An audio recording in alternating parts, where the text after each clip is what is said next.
Oi, gente. Espero que vocês estejam bem depois desse período de descanso. Hoje a gente vai para nossa primeira aula depois das férias, né? E no último vídeo, antes das férias de vocês, a gente tinha parado bem na metade do tema sobre fungos. Então hoje a gente vai retomar e finalizar tudo isso, tá bom? Então a gente vai falar sobre o reino fungi. E aí, no vídeo passado, a gente viu que as características gerais desses organismos é que eles eram eucariontes, tá? Assim como todos os reinos depois das bactérias, depois do reino Monera. Eles são organismos unicelulares, formados por uma célula só, ou pluricelulares, ou multicelulares, que são formados por bastante células, duas ou mais células. Eles são heterotróficos, então eles não produzem seu próprio alimento, né? Eles não tiram energia de estruturas químicas, inorgânicas ou do sol, tá? Eles são heterotróficos, então eles precisam de matéria orgânica já produzida. E aí eles podem ser heterotróficos saprófitos ou parasitas. Os saprófitos, vocês lembram? É porque esses organismos eles vão se alimentar de matéria em decomposição, de matéria orgânica em decomposição, tá? Uma fruta que está estragando, já está muito madura, um animal que está morto, e algumas coisas nesse sentido. Ou eles podem ser parasitas e por isso eles vivem dentro de outros organismos. Eles têm uma digestão extracorpórea, isso significa que eles fazem a digestão deles fora do corpo, tá? Não sei se vocês lembram, qualquer coisa dá uma olhadinha no vídeo passado, mas a digestão extracorpórea significa que eles vão soltar algumas enzimas digestivas ali no meio ambiente, ali no solo que eles estão, tá? Seja no solo, seja aqui, como na ilustração aqui, uma casca de laranja, um morango que já está apodrecendo. Então, eles vão soltar as enzimas digestivas vão agir no alimento, ali no solo, tá? Naquela matéria orgânica, e depois eles vão absorver apenas os nutrientes daquele alimento para eles. Então, eles podem viver no solo, na água, em organismos, né? No caso, por exemplo, dos parasitas. Eles podem ser aeróbios, ou seja, eles podem fazer a respiração. Eles podem ser anaeróbios, eles fazem fermentação quando não tem oxigênio, tá? Então, existem esses anaeróbios que realmente não podem viver com oxigênio. Mas existem os anaeróbios facultativos que, quando tem oxigênio, eles respiram, e quando não tem oxigênio, eles não respiram, eles fazem fermentação, tá? Eles não usam o oxigênio obrigatoriamente. E aí eles não morrem na falta do oxigênio. Beleza. Aí a gente viu, uma das coisas importantes é que a gente tem a estrutura dos fungos pluricelulares, né? Uma estrutura bem definida. Geralmente tem o chapéu, o corpo de frutificação, né? Que é aqui que vai acontecer a reprodução do fungo, é aqui como ele vai se reproduzir, por isso frutificação. E aí a gente tem também o micélio vegetativo, que é vegetativo, é aquele que não se reproduz, tá? Ele serve bastante para fixar o fungo naquela matéria orgânica, no solo, onde quer que seja, ou no corpo de um organismo. E eles são essenciais, eles são os responsáveis por nutrir o fungo. Então é aqui que as enzimas digestivas vão ser soltas e é aqui que vai absorver toda a nutrição, os nutrientes ali do ambiente, tá bom? É legal saber também que o fungo foi considerado o maior ser vivo do mundo. Por quê? Um fungo cresce sob o solo da floresta de Malheur, em Estados Unidos. E aí, ele foi descoberto em 1996 e até hoje ele continua sendo o maior ser vivo do mundo. Por quê? Por fora, ele já tem um tamanho bastante grande, mas lembra que o micélio vegetativo pode ser muito grande, e aí a gente talvez nem veja esse micélio vegetativo. É o que acontece com esse fungo. Ele é conhecido como cogumelo do mel, e aí o que essa notícia está falando aqui da superfície, dá para ver só as extremidades, né, o que já é bastante grande, mas debaixo da terra ele ocupa 1.220 campos de futebol, então ele é muito, muito, muito, muito grande. Então é uma curiosidade bem legal para saber sobre os fungos e fazer vocês pesquisarem mais. Aqui a gente vai começar a ver os principais grupos dos fungos, tá? Então a gente tem o reino fungi e aí a gente tem alguns grupos que a gente precisa entender. como que a gente caracteriza esses fungos? Então, são os quitridiomicetos, são os zigomicetos, ascomicetos e basidiomicetos, tá? Antes, existia um nome que era o deuteromicetos. E eles eram chamados basicamente como fungos imperfeitos, porque a reprodução deles era um pouco diferente. Mas esse nome já não é mais utilizado, tá bom? Então a gente utiliza essas 4 categorias aqui: quitridiomicetos, zigomicetos, ascomicetos e basidiomicetos. Vocês vão entender qual é a especificidade de cada um deles e vocês vão ver que não é tão difícil assim. Então, vamos entender primeiro, depois a gente volta aqui para entender o que significam essas linhas, tá bom? Filo, quitridiomicetos. A maioria desses fungos são aquáticos, tá?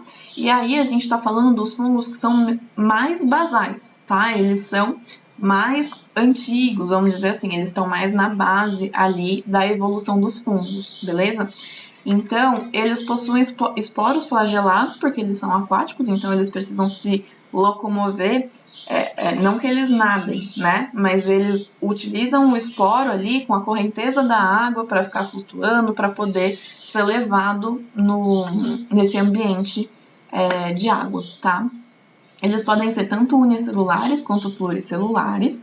E aqui eu coloquei para vocês as fotinhos deles unicelulares. E as hifas deles são cenocíticas, aquelas que não têm septo. Lembra? Que parece ser uma coisa só.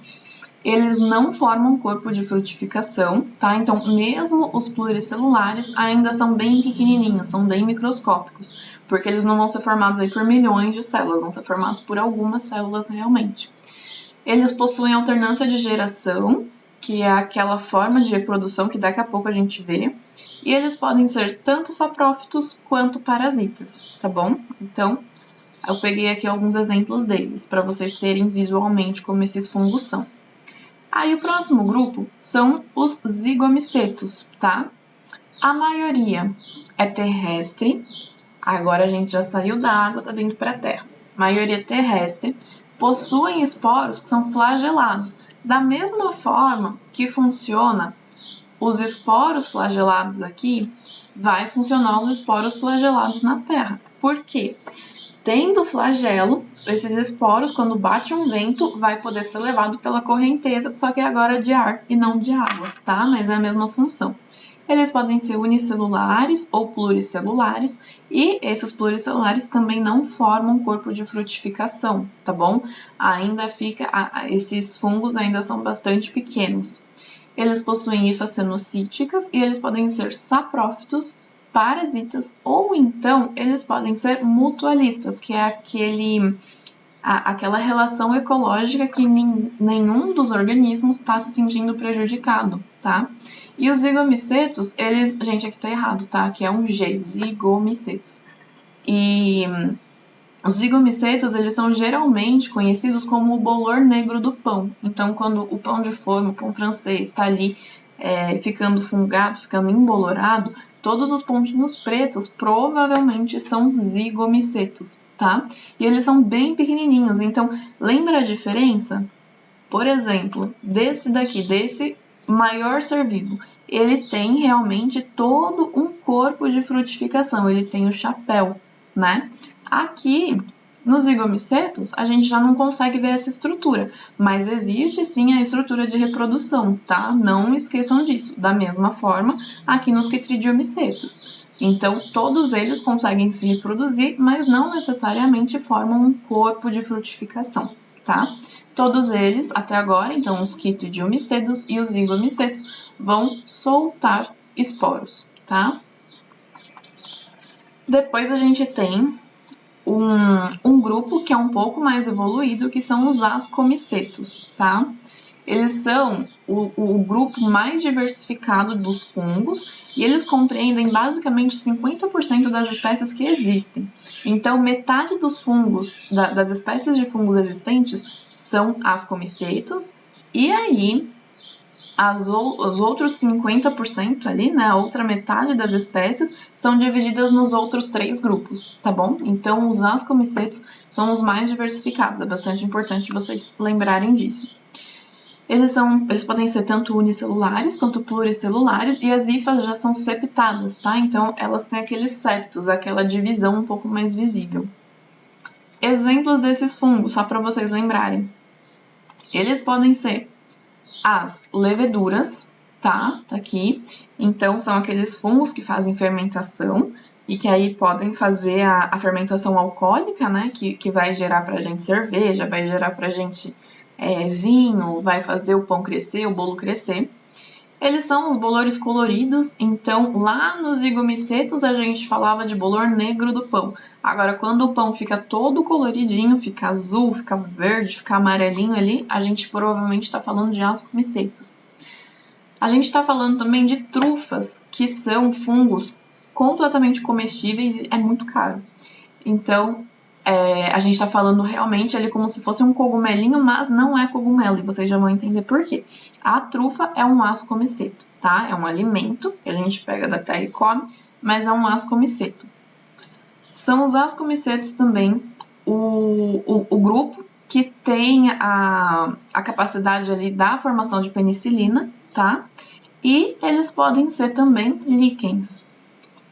Tanto líquens quanto micorrizas, que são aquelas relações mutualísticas que a gente falou na aula passada e que aqui a gente vai se aprofundar um pouco mais.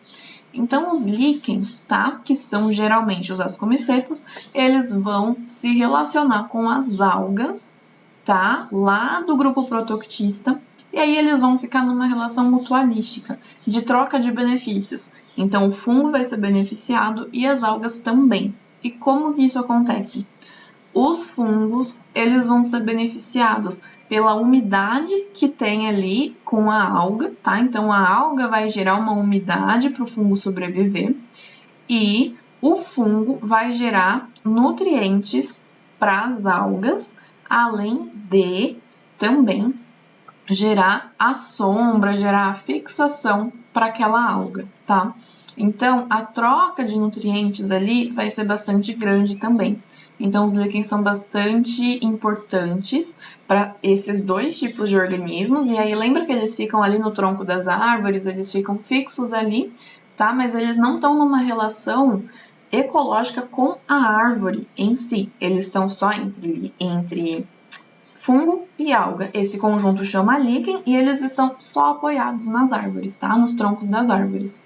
Eles fazem reprodução, tá? Então, o líquen, sendo dois organismos diferentes relacionados, tem uma reprodução específica, que é por fragmentação ou sorédios. E aí, por exemplo, na fragmentação, quando a gente corta um líquen que tem alga e fungo ali dentro, mesmo assim eles vão se reproduzir formando outros líquens, tá bom? Isso é bastante importante, é bastante legal saber.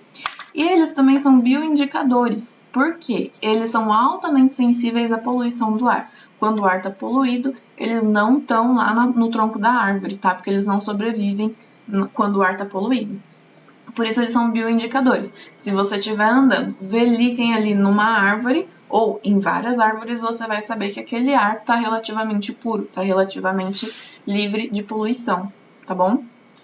As micorrizas também também é uma relação mutualística, né, de troca de benefícios, e também pode acontecer com ascomicetos, como também com outros tipos de fungos, tá? Então, as hifas aí de diversos grupos, de diversos filos dos fungos, vão penetrar na raiz de plantas superiores. Então, agora a gente está falando de uma relação de fungos com árvores, com arbustos, com plantas superiores, tá? E aí, com plantas grandes, com plantas bem desenvolvidas. E aí, a gente tem dois tipos de micorrizas, que pode ser a ecto ou a endo. A endo quer dizer que os fungos estão dentro da raiz. Vamos supor que isso daqui é uma raiz grandona de uma árvore, tá? Os fungos endomicorrízicos, eles vão entrar dentro da raiz. E os ecto vão ficar só por fora, superficialmente, tá bom? Não é tão importante saber desses dois tipos de ecto e endomicorrízas, mas é bem legal vocês saberem o que são micorrízas, tá? Então, é relação mutualística entre o fungo e a árvore ou o vegetal ali, as plantas que são superiores, que são mais evoluídas, tá? E isso vai ter também uma troca de benefícios muito grande, que é basicamente a troca de nutrientes e também a troca de água, tá? A raiz vai ser responsável, então, por trazer os nutrientes, né, que tá ali no solo, mas além disso, com a ajuda dos fungos, esse solo, né, essa matéria orgânica vai sendo digerida, porque os fungos vão soltar enzimas digestivas e vão começar já a digerir os nutrientes daquele solo. E aí eles consomem uma parte, tá? E a árvore consome a outra parte. Então, o fungo dá esses nutrientes já digeridos para a árvore, para a planta superior, e a árvore gera umidade para o fungo, beleza? O último filo, o último grupo que a gente vai ver são os basidiomicetos. Eles são os mais conhecidos e eles são conhecidos como cogumelos, tá? Então, apesar dos ascomicetos serem a grande maioria dos fungos, os basidiomicetos, que são ali os menos basais, né, os mais evoluídos, eles são bastante conhecidos pela gente porque eles são a forma do cogumelo, tá? Então, eles podem ser bastante comestíveis, eles têm essa estrutura mais que a gente conhece sobre fungos, tá bom? Então, eles finalmente possuem um corpo de frutificação, tá? Finalmente tem essa estrutura pluricelular que a gente conhece.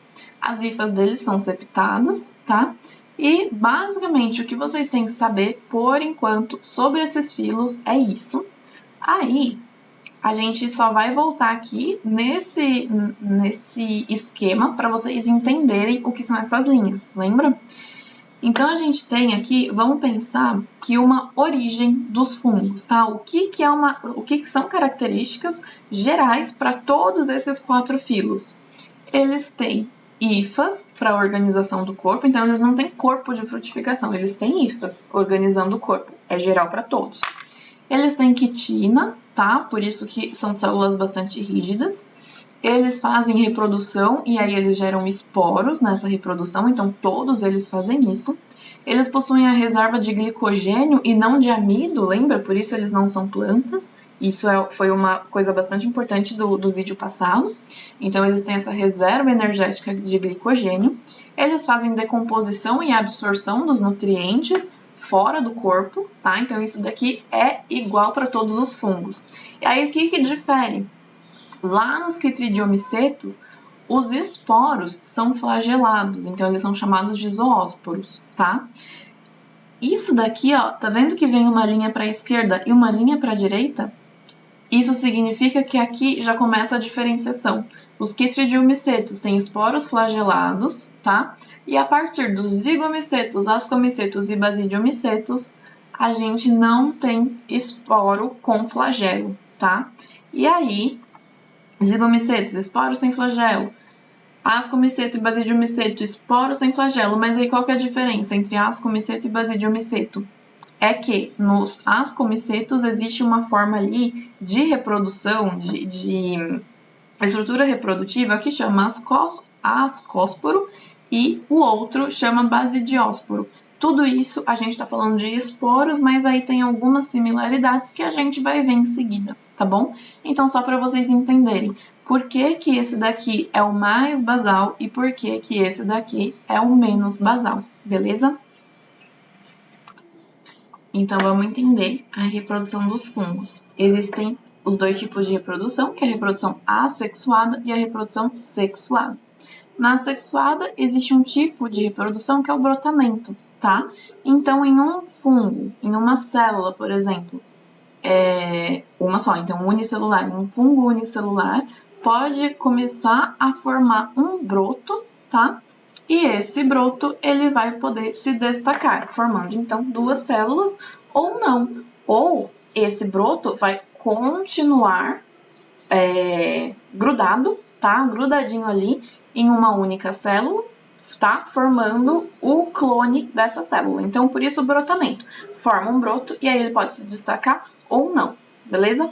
E aí a gente pode chamar tanto de brotamento quanto de gemulação. E aqui um exemplo disso é a levedura, tá? Aquele fungo unicelular que faz esse tipo de reprodução justamente por ser mais basal, tá? Por fazer a fecundação, por fazer a fermentação e por ter, então, essa reprodução assexuada, esse tipo de reprodução menos evoluído. Existe outro tipo de reprodução assexuada, que é a fragmentação. Então, um fragmento de hifa pode se destacar do corpo do fungo e aí, uma vez no solo, ele vai começar a reproduzir mais e mais hifas ali por mitose, tá? Formando, então, um clone daquele indivíduo. Outro tipo é a esporulação. Por mitose também, existem o clone ali, a duplicação das células de reprodução, formando então esporos que vão ser lançados aí no ar, tá? Então a gente tem brotamento, fragmentação e esporulação. Na reprodução sexuada, aqui a gente vai levar um pouquinho mais de tempo para entender essas reproduções, porque são bastante importantes, tá? Então, na reprodução sexuada, aquela reprodução que está presente geralmente em organismos mais evoluídos, ela acontece por meiose zigótica. A gente já vai entender o que é isso.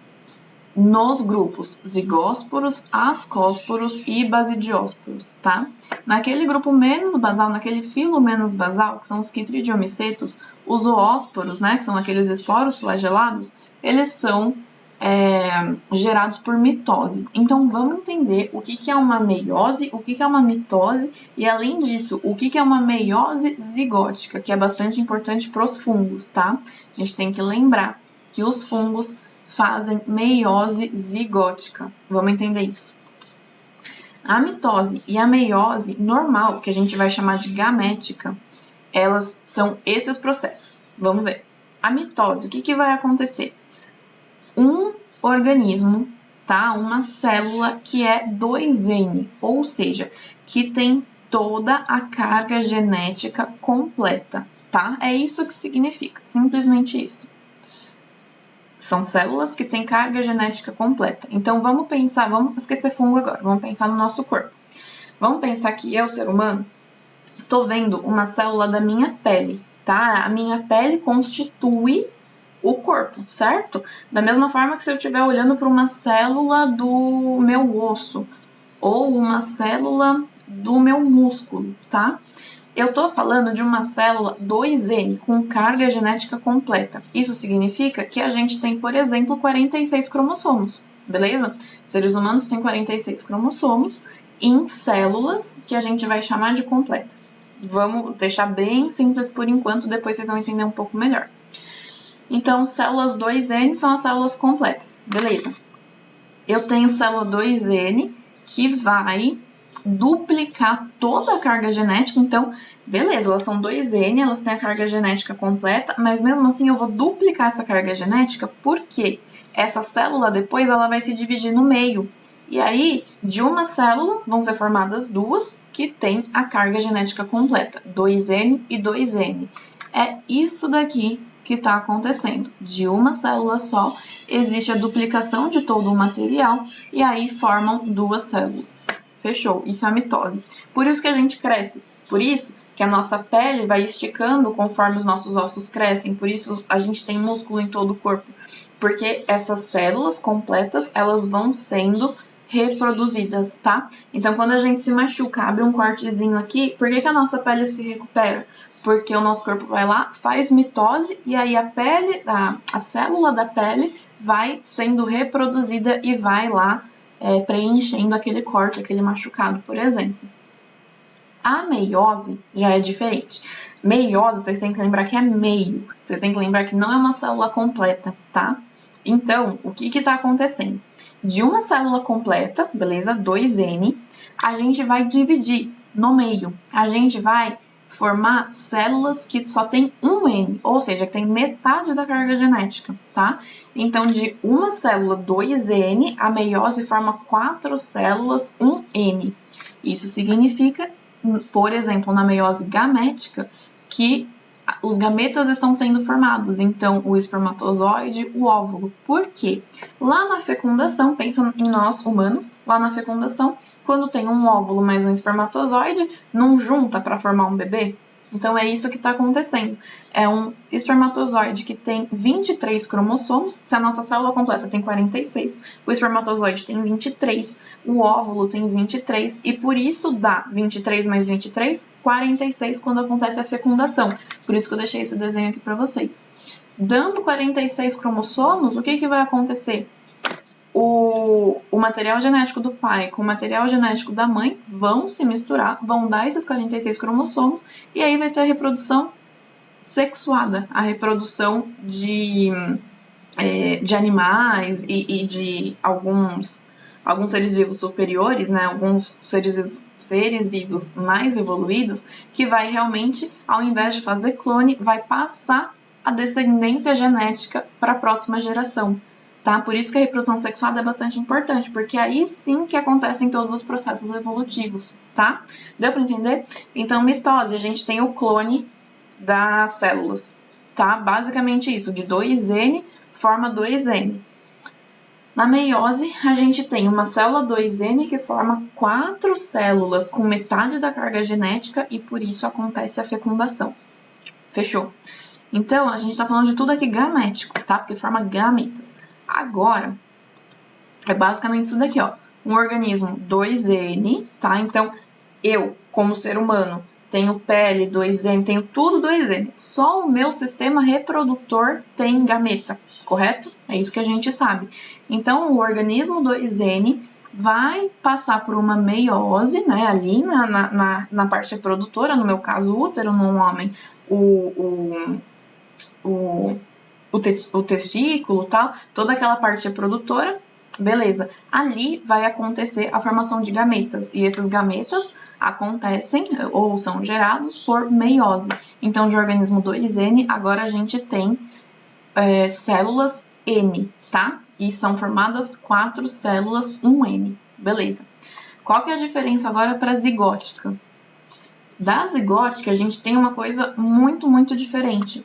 O organismo, ele já começa com metade da carga genética. Então, o organismo é N. Beleza. Os gametas, eles são N também, porque ao invés dos gametas serem formados por meiose, eles estão sendo formados por mitose, que é basicamente um clone. Beleza. O que vai acontecer? Um gameta masculino com um gameta feminino vão se juntar. E aí sim a gente vai ter o zigoto 2N, tá? Esse zigoto 2N agora sim vai passar por uma meiose, por isso que chama meiose zigótica, porque ele acontece no zigoto. E aí o zigoto vai formar então as 4 células 1N. E aí cada uma dessas células vão formar um indivíduo diferente. Então eu tenho um fungo sendo formado, outro fungo sendo formado, outro e outro. São 4 fungos sendo formados por meio de uma só reprodução. Deu para entender? Por isso, meiose zigótica. A diferença é que o organismo, o fungo, ele em si já é um organismo N, com metade da carga genética. Beleza? Por que a gente fala que a reprodução dos fungos acontece por meio de troca de geração? Porque a gente tem uma geração que é N e que a gente vai chamar de haploide, tá? N.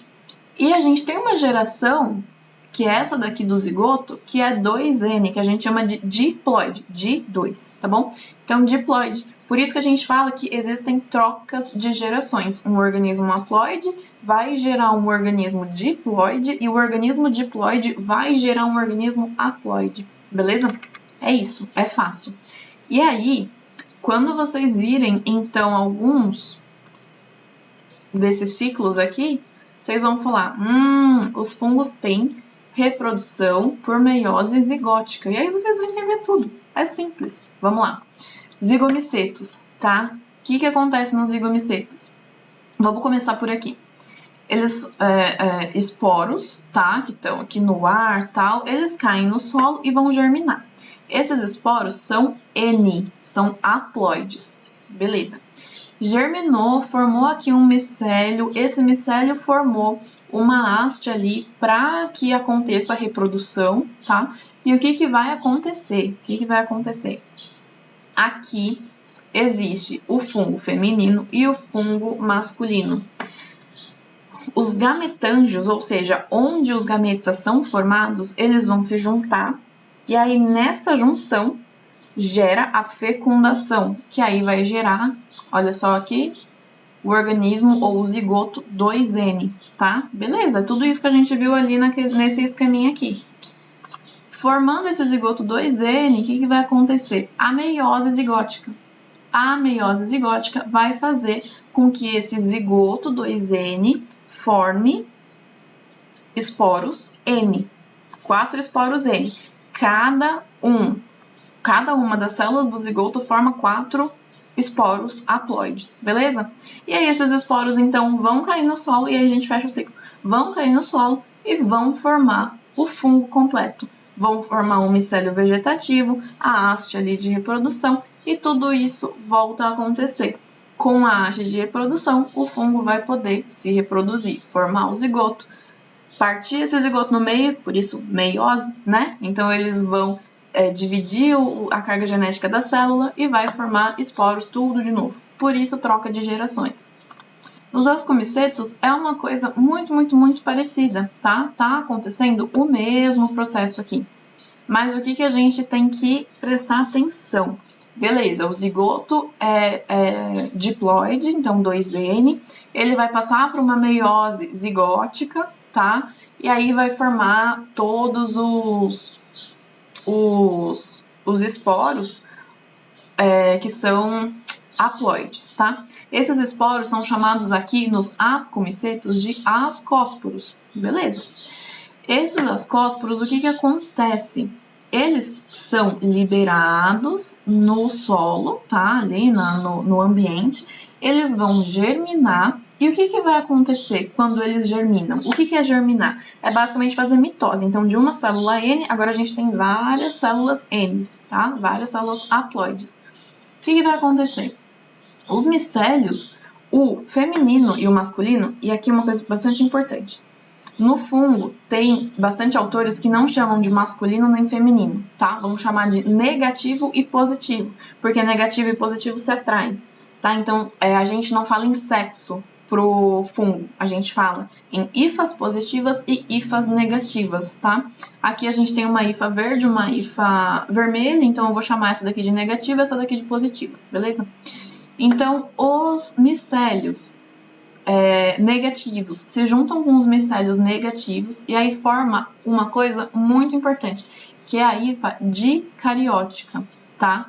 Então, concorda que as hifas, já que o organismo é N, é haploide, elas são separadas, então é um haploide negativo e um haploide positivo. Quando eles se juntam, existe agora uma hifa dicariótica, 2N, beleza?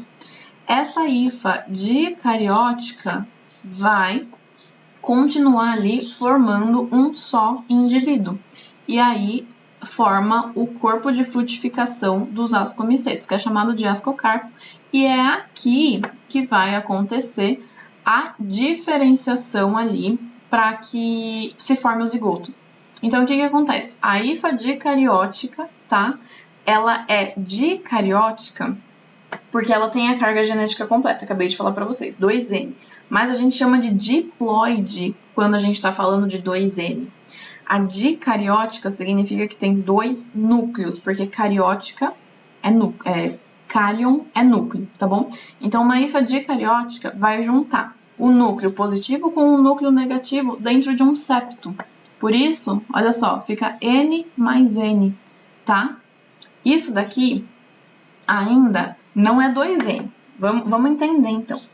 Existe uma célula com 2 núcleos, mas esses núcleos ainda estão separados, tá? Então, a carga genética está ali completa, mas essa carga genética ela não está fundida, ela está separada. Quando o fungo vai se reproduzir, chega na época de reprodução, aí sim, esses núcleos se fundem e forma o zigoto 2N, beleza? E aí a gente fecha o ciclo. Então, o zigoto 2N faz meiose zigótica, forma os ascósporos. Esses ascósporos podem ser negativos ou positivos, são jogados no meio ambiente, eles germinam, formam uma hifa dicariótica com 2 núcleos. Esses 2 núcleos estão separados até a hora que eles se fundem e formam o zigoto. Fechou. Basidiomicetos. Último que a gente vai ver. O que acontece aqui? Vamos lá. Acontece uma meiose zigótica. Vou começar por aqui, tá? Então, a gente tinha a fusão aqui, um zigoto 2N. Acontece a meiose e aí os esporos, que aqui a gente chama de basidiósporos, são liberados. Por que basidiósporos?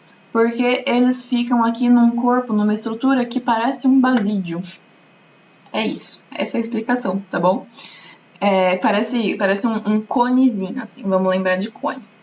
Então, esses basidiósporos, que são os esporos, os basidiomicetos, vão ser liberados. Mesma coisa, existe um negativo, existe um positivo. Eles vão se multiplicar, certo? Eles vão germinar. E aí, da mesma forma, eles vão se fundir, tá? Então, formando também hifas dicarióticas, mesma coisa. Essas hifas dicarióticas, tá, vão formar todo o corpo do fungo, do cogumelo, vão formar. Então, nos basidiomicetos, todas as células têm 2 núcleos, tá? Mas é só na hora da reprodução que esses 2 núcleos vão se fundir e vai formar um zigoto 2N. E aí vai entrar em meiose zigótica e a gente fecha esse ciclo. Então, basidiomicetos e ascomicetos são bastante parecidos, tá? Tem algumas diferenciazinhas, mas basicamente é esse o processo. Vocês têm que lembrar, então, das hifas dicarióticas, que vão se fundir. Os núcleos positivos e negativos vão ficar bem pertinho um do outro ali, e na época de reprodução, na estrutura correta, no caso dos basidiomicetos, no basidiósporo, eles vão se fundir e vão formar um zigoto 2N, para que tudo seja cíclico. Tá bom? Essa foi a nossa aula sobre fungos. Acabamos esse tema. E aí, qualquer dúvida, me chamem e a gente conversa, tá bom?